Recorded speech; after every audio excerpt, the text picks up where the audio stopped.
racing through town following this group of volunteer paramedics on that motorbike. 69 pounds of fentanyl, pills and powder seized in this case could have yielded a staggering 6.9 million lethal doses. At 4:11 a.m., behind closed doors and without cameras, a federal briefing began with a sentence that silenced the room. This is the largest port infiltration ever uncovered on U.S. soil. The timestamp mattered. The location mattered even more.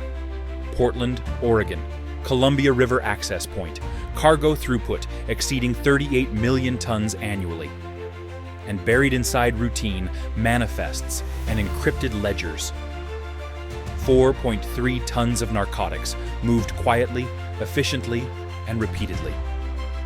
What investigators were about to reveal would dismantle careers, shatter institutions, and expose how a single port authority became the beating heart of a foreign cartel network operating in plain sight.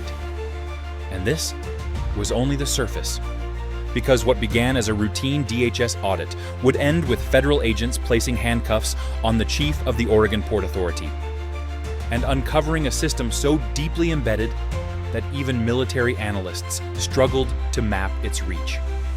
This was not smuggling. This was infrastructure capture.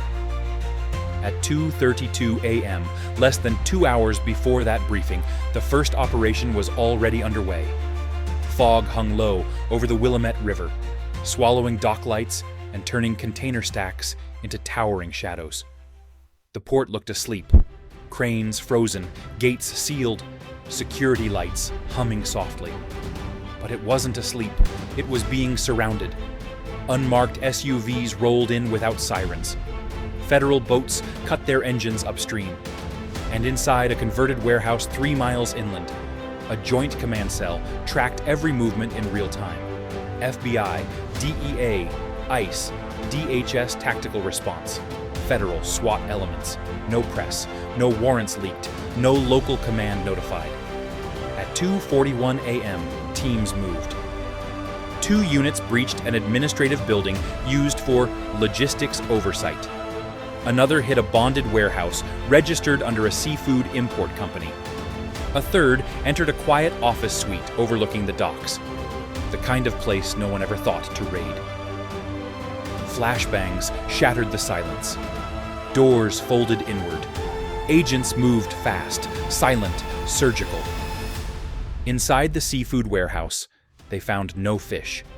They found vacuum-sealed bricks stacked inside temperature-controlled containers. Methamphetamine, fentanyl precursors, and synthetic pills stamped with counterfeit pharmaceutical markings. Each container tagged with legitimate customs clearance codes. Everything looked legal until it wasn't. At another location, ICE agents intercepted workers attempting to flee through a maintenance corridor, dragging duffel bags heavy with cash.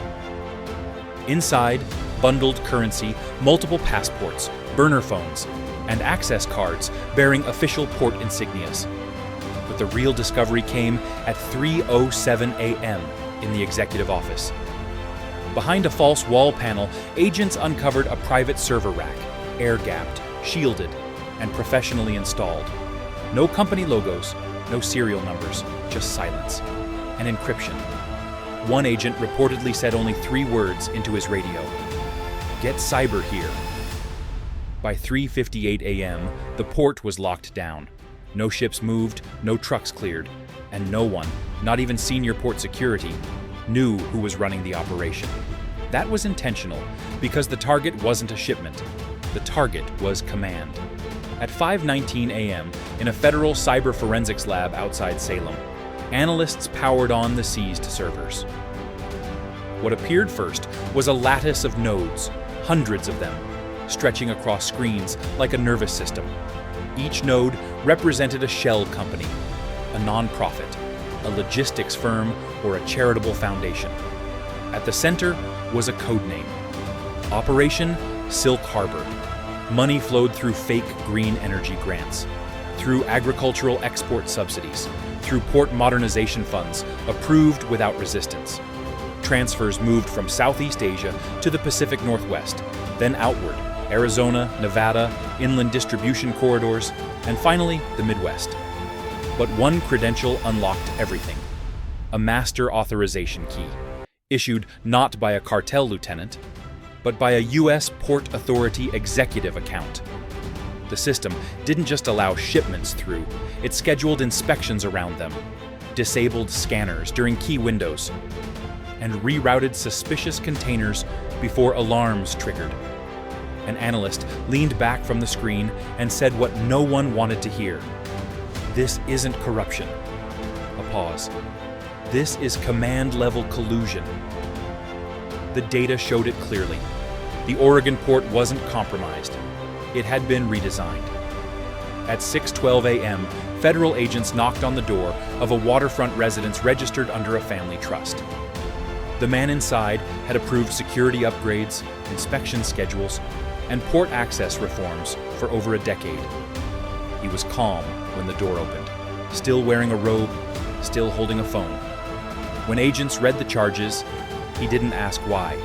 He asked how much they knew. That was the moment investigators realized something terrifying. This wasn't the end. This was the switch being flipped.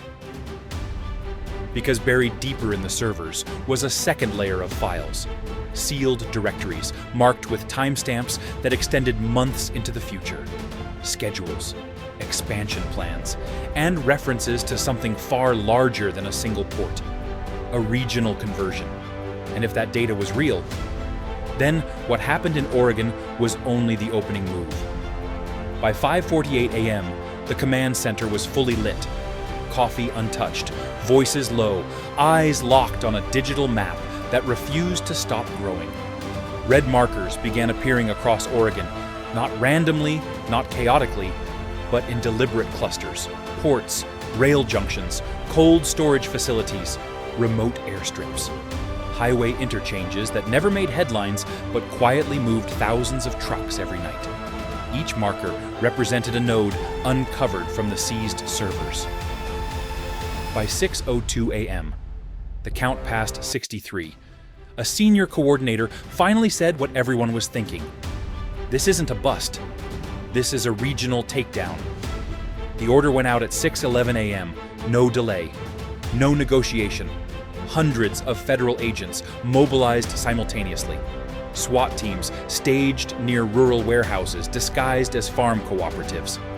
DEA units rolled toward desert-adjacent super labs hidden behind legal hemp operations. ICE tactical elements sealed transport houses used for human trafficking along secondary highway corridors. Above them, helicopters lifted into the morning haze, not for show, but to signal inevitability. This time, there would be no escape routes. At 6:43 a.m., the first convoy was stopped outside Bend. 3 trucks, legitimate plates, perfect paperwork. Inside the trailers, reinforced compartments packed with pill presses, fentanyl powder, and sealed crates marked as marine equipment. The drivers didn't resist.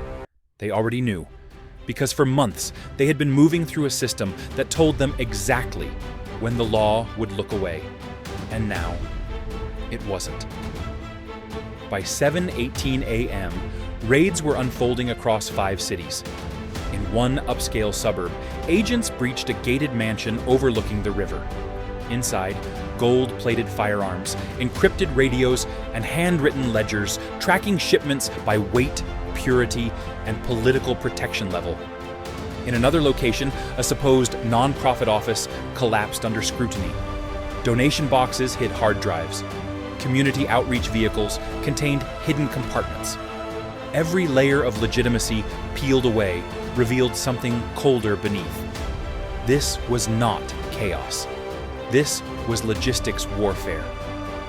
And the cartel, inspired by foreign syndicates, but adapted perfectly to American infrastructure, had mastered it. At 8:04 a.m., investigators made a discovery that shifted the tone of the entire operation. They weren't just looking at traffickers anymore. They were looking at uniforms.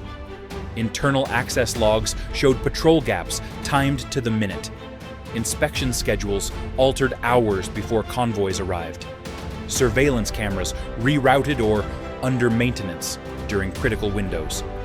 Payments flowed not as bribes, but as retainers. monthly, predictable, clean. Some officers were paid through shell consultancies, others through family trusts. A few through offshore accounts disguised as retirement funds. One honest agent stared at the screen and whispered, "They didn't beat us. They replaced us." Arrests followed. A senior logistics coordinator inside a state agency, a retired enforcement commander still pulling strings. Multiple port security supervisors who had quietly signed off on years of blind movement. Some cried, some denied, some said nothing at all. But the pattern was undeniable. There had been a parallel enforcement system, one that answered not to voters, not to law, but to whoever controlled the flow.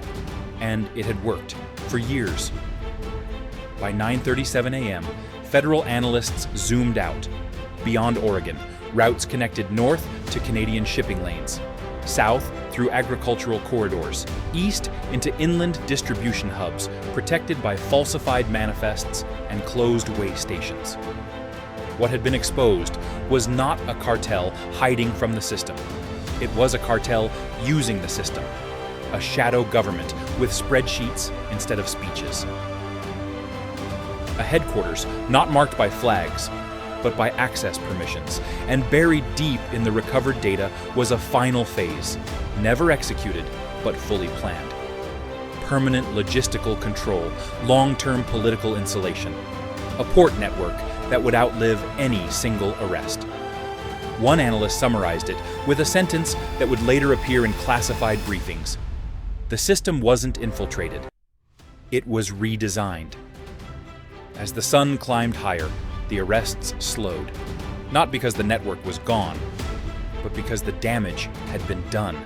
Lives lost to fentanyl, communities hollowed out, families broken by substances that moved through clean hallways and signed approvals. This wasn't a story about violence in dark alleys. It was about silence in bright offices. Because power doesn't always arrive with guns. Sometimes it arrives with paperwork. And sometimes the most dangerous criminals never cross a border. They approve one.